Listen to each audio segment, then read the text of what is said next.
एक पुरानी कहावत है, जो दिल्ली संभाले वो हिंदुस्तान संभाले। ये कहावत दिल्ली के ऐतिहासिक इंपॉर्टेंस को दर्शाती है। ये शहर सदियों से भारत की सत्ता का केंद्र रहा है। महाभारत के प्राचीन काल से लेकर आधुनिक युग तक दिल्ली ने कई एम्पायरों के उत्थान और पतन को देखा है, जिससे इतिहास, संस्कृति और वास्तुकला का एक समृद्ध ताना बाना यहाँ रचा गया है। दिल्ली की कहानी समय की धुंध में शुरू होती है। पौराणिक शहर इंद्रप्रस्थ से माना जाता है कि इसकी स्थापना महाभारत के पांडवों ने की थी। हालांकि पौराणिक कथाओं में डूबा हुआ इंद्रप्रस्थ का अस्तित्व दिल्ली के शुरुआती इंपॉर्टेंस को एक रणनीतिक और सांस्कृतिक केंद्र के रूप में इंगित करता है। यमुना नदी के तट पर महत्वपूर्ण व्यापार रूट्सों के चौराहे पर स्थित इस शहर की रणनीतिक स्थिति ने इसे सदियों से शासकों के लिए एक प्रतिष्ठित पुरस्कार बना दिया। सदियों से दिल्ली ने कई राजवंशों के उत्थान और पतन को देखा, जिनमें से प्रत्येक ने शहर के परिदृश्य और पहचान पर अपनी मार्क छोड़ी। तोमर, चौहान और गुलाम वंश सभी ने दिल्ली के विकास में योगदान दिया, जिससे इसकी भविष्य की भव्यता की नींव पड़ी।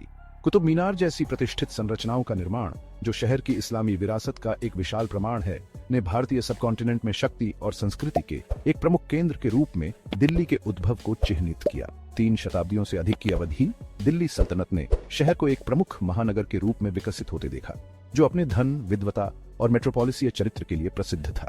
खिलजी वंश, जो कला और वास्तुकला के अपने संरक्षण के लिए जाना जाता है, ने अपने पीछे आश्चर्यजनक स्मारकों की विरासत छोड़ी, जिसमें सिरी फोर्ट और हौज खास कॉम्प्लेक्स शामिल हैं।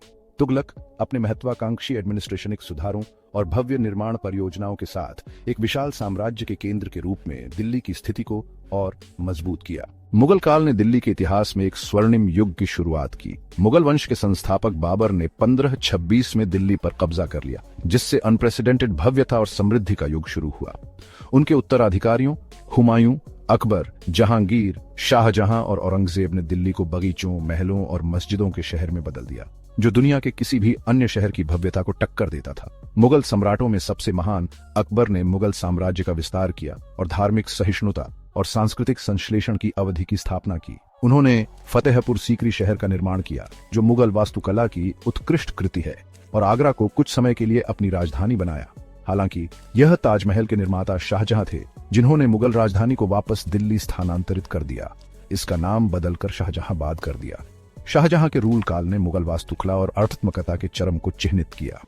उन्होंने लाल किले का निर्माण किया, जो महलों, उद्यानों और दर्शकों के हॉल का एक शानदार परिसर है, जो 2 शताब्दियों से अधिक समय तक मुगल शक्ति का केंद्र था। उन्होंने जामा मस्जिद के निर्माण का भी काम शुरू किया, जो भारत की सबसे बड़ी मस्जिदों में से एक है, और चांदनी चौक बाजार, जो आज भी एक हलचल भरा ट्रेडिंग केंद्र बना हुआ है। हालांकि आंतरिक कलह और बाहरी खतरों से कमजोर हुआ मुगल साम्राज्य 1707 में औरंगजेब की मृत्यु के बाद घटने लगा। 1729 में नादिर शाह के आक्रमण और दिल्ली की बर्बादी ने शहर के भाग्य में एक महत्वपूर्ण मोड़ ला दिया।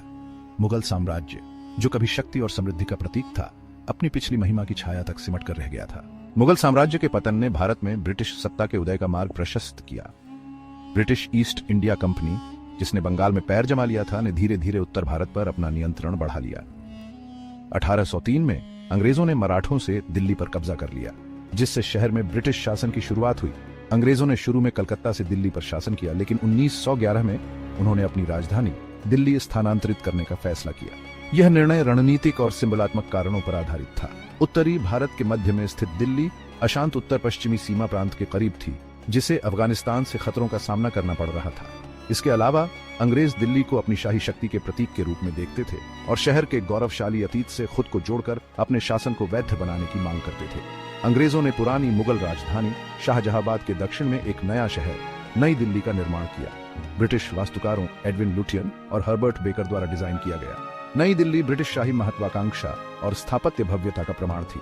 वायसराय हाउस, जो अब राष्ट्रपति भवन है, संसद भवन और इंडिया गेट उन भव्य संरचनाओं में से थे जिन्होंने शहर की नई पहचान को परिभाषित किया। ब्रिटिश राज ने दिल्ली में महत्वपूर्ण सामाजिक, राजनीतिक और आर्थिक बदलाव देखे। यह शहर शिक्षा, प्रशासन और वाणिज्य का केंद्र बन गया। हालांकि इसने राष्ट्रवादी स्पिरिटों के विकास को भी देखा, जहां दिल्ली ने भारतीय स्वतंत्रता आंदोलन में एक महत्वपूर्ण भूमिका निभाई। 1919 का जलियांवाला बाग हत्याकांड, जिसमें ब्रिटिश सैनिकों ने निहत्थे नागरिकों पर गोलियां चलाई, ने राष्ट्रवाद की आग को और भड़का दिया। 15 अगस्त 1947 को भारत को स्वतंत्रता मिली और दिल्ली न्यूली स्वतंत्र राष्ट्र की राजधानी बनी। शहर ने पाकिस्तान से आने वाले शरणार्थियों की आमद देखी, जिससे इसकी आबादी में नाटकीय रूप से वृद्धि हुई और इसके सामाजिक ताने बाने में परिवर्तन आया। दिल्ली आज एक हलचल भरा महानगर है जो कल्चरों, भाषाओं और परंपराओं का संगम है। यह 2 करोड़ से अधिक लोगों का घर है जो इसे दुनिया के सबसे अधिक आबादी वाले शहरों में से एक बनाता है।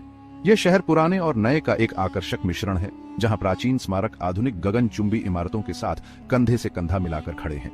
दिल्ली सरकार, वाणिज्य, शिक्षा और संस्कृति का एक प्रमुख केंद्र है। यह कई विश्वविद्यालयों, अनुसंधान संस्थानों, संग्रहालयों, कला दीर्घाओं और थिएटरों का घर है। यह शहर एक प्रमुख परिवहन केंद्र भी है जो हवाई, रेल और सड़क मार्ग से शेष भारत और दुनिया से जुड़ा हुआ है। हालांकि दिल्ली को प्रदूषण, गरीबी, यातायात की भीड़ और अपराध जैसी कई चुनौतियों का भी सामना करना पड़ता है। शहर के तीव्र विकास ने इसके बुनियादी ढांचे और संसाधनों पर दबाव डाला है।